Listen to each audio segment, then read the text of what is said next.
Hi everyone, welcome back to my channel. Today I'm doing a flip through of my 2016 bullet journal, so let's go ahead and get started. Because this was my first bullet journal and I didn't know if the system was going to work for me, I used an A5 grid notebook I happen to have lying around. Instead of a traditional index page, I went with these sticky tabs. They're from Post-it and I used them to quickly flip through to certain pages.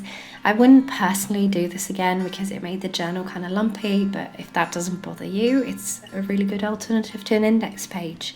The first thing you'll notice about my bullet journal is that I started out using only daily pages, but that I wasn't really sure about the style. I've never been one for fancy decorations anyway, but I really had no clue how I wanted the pages to look, so I switched back and forth a lot of different styles in my journal.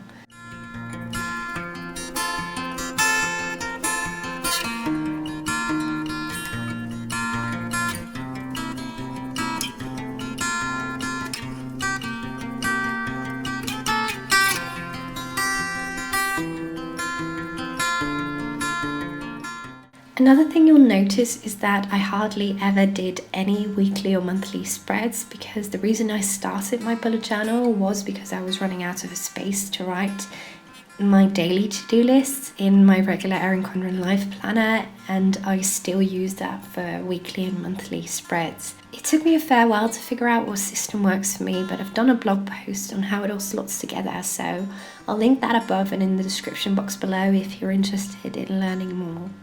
I did end up including some personal information in my bullet journal, so I won't be showing those pages in this flip through, but I've actually gone off using it for personal information actually. So I've gone back and forth between all of these daily styles, but you'll notice that I started becoming consistent with my daily spread style around October, and it's still the same style I use to this day, although I have tweaked it slightly. I just find it very clean and easy to use. I use the sticky tabs at the top of the pages for what you can call collections. So I have one for the home that we were fixing up, for notes, for my wish lists and all those sorts of things. But like the personal information, I've just kind of gone off using those collections in my bullet journal because I just found that I didn't update them, so it was useless to have them in there.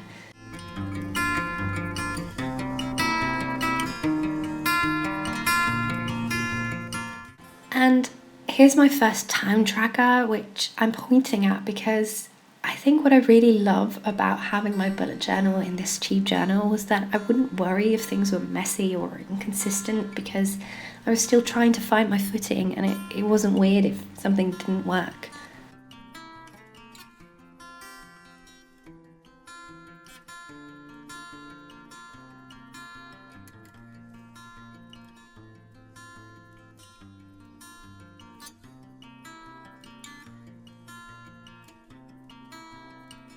Some notes on a book that I read that I wanted to remember, but again, it just wasn't a good place for me to keep those things because they got lost, which is kind of a pity because I left a lot of blank pages over for them and I just ended up not really using them.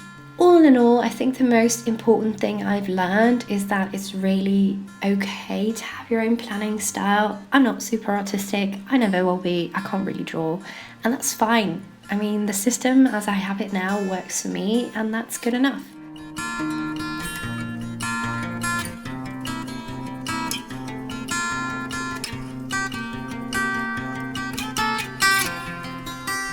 So yeah, that's the flip through of my very first bullet journal. I hope it was helpful and I'll see you guys in the next one.